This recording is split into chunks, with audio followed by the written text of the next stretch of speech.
Hello my dear friends, this is Marina Viatkina and I welcome you on my Artist Journey channel. In this video I decided to share with you my ideas and kind of an action plan of what to do, how to become a successful art collector, how to build a really valuable art collection. This video could be quite long, but it's such an interesting path to step in. I really promise you that. So let's just dive into it straightforward and start discussing it.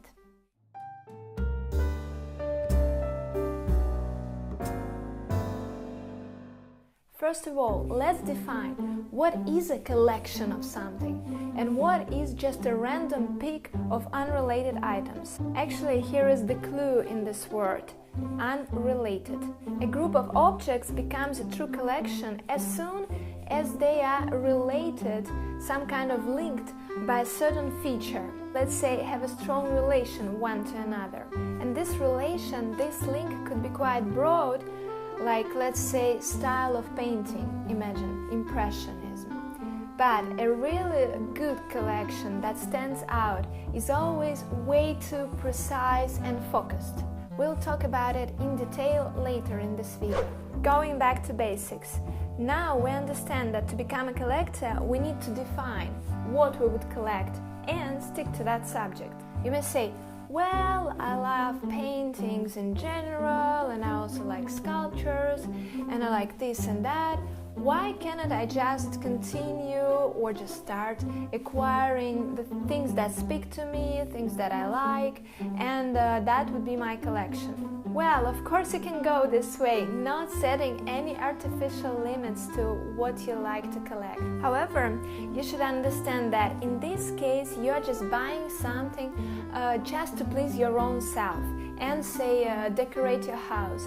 But in this case, whatever you bought won't have a real value of a real collection. Even if you buy a Rembrandt, a Raphael, one Monet, and you'd also add some Jackson Pollock, yeah, of course, individually each piece has its own grand value and won't lose it. However, all them together won't work as a collection, won't increase the total value of the collection. You won't have that synergy in between them. Probably here I need to emphasize that building a collection is really hard yet very rewarding work.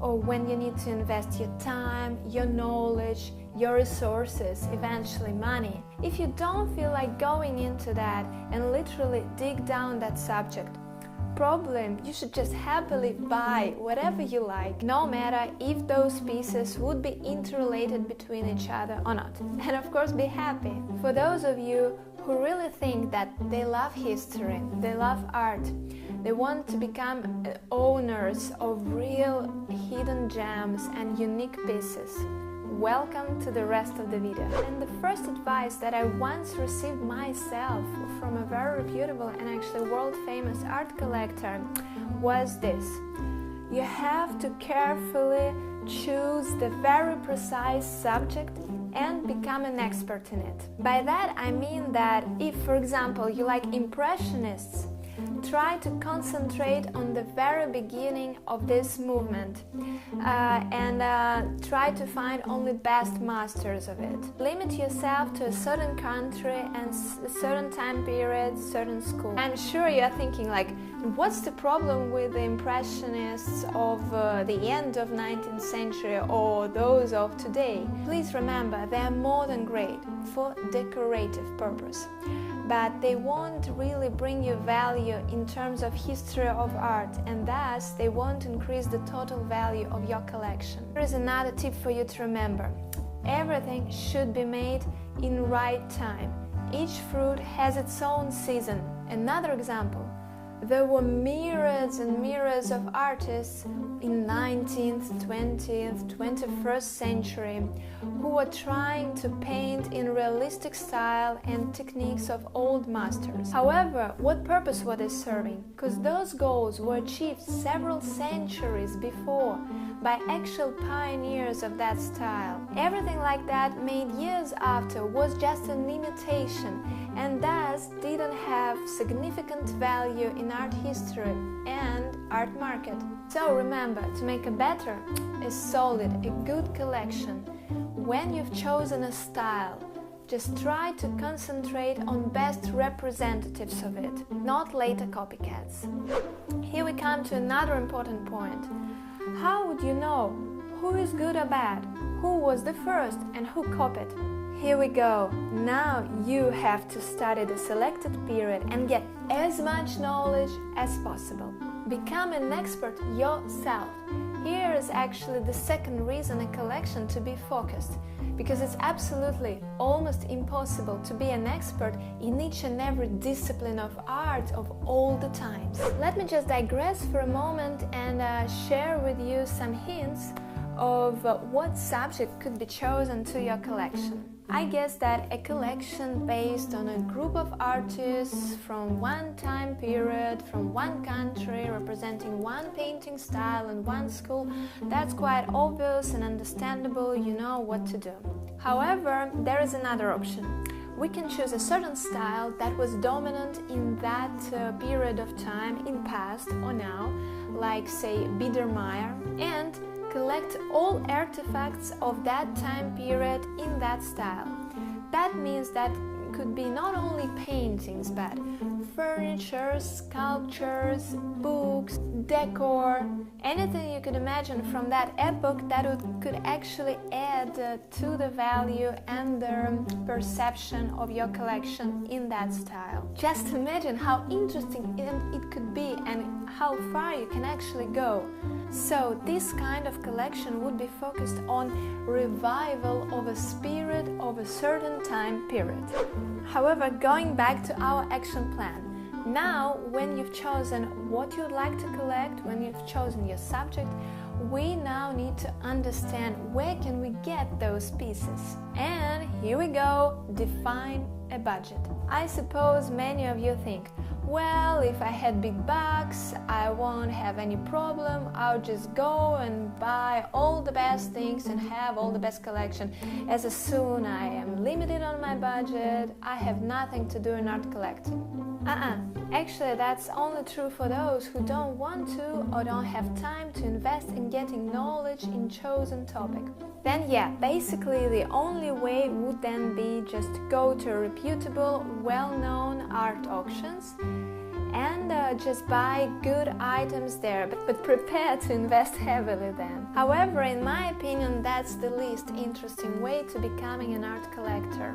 Yeah, you'll pay a lot of money, you'll buy good things, but I doubt if you would really be able to feel that satisfaction and reward comparing to the situation when you manage to buy something at a very low start and find a real treasure for small money. What I mean by saying low start, think of small auctions, eBay, even flea markets. If we're talking about antique pieces, and if we're talking about contemporary masters, we need to establish that direct contact with an artist. And of course, you are more than welcome to choose emerging artists from your country, your region, from the style you like. If you have a look, for example, at eBay and current sales at small auction, you will actually notice that a lot of pieces start bidding as low as for $1. Most of them wouldn't even have an attribution.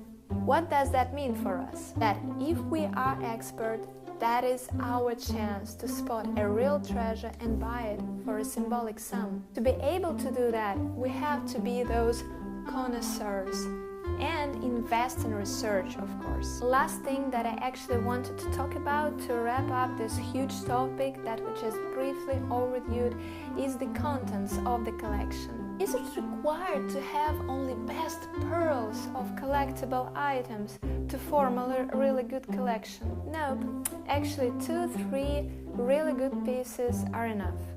However, they must be accompanied by a selection of good, not best, good items that would make some kind of a bridge between those best ones. To make it easily understandable, let me illustrate it for you with an example with music. Imagine a composition comprised with only loud accent notes. Bam,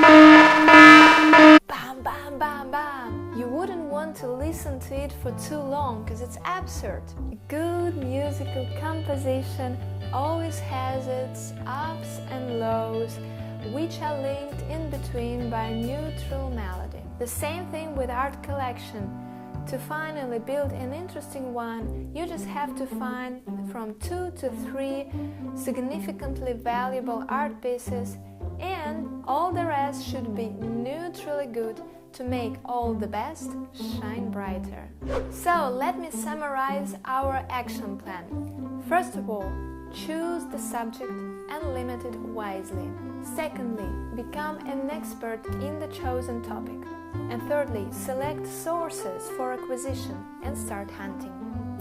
And the last thing, but not the least, and the most important one actually, enjoy the process. That's it for this topic. Unfortunately, I'm not able to share with you all the details I know, cause then the video would last for hours. I just tried to summarize a few major ideas of art collecting process and share with you my love and passion to it. Though of course I myself am only in the beginning of this amazingly interesting journey. Thank you for watching, guys. You can always like this video and subscribe to my channel so I could prepare new interesting videos for you in future. Leave your comments if you have any questions or suggestions so I could address them properly. And stay in touch. Bye bye!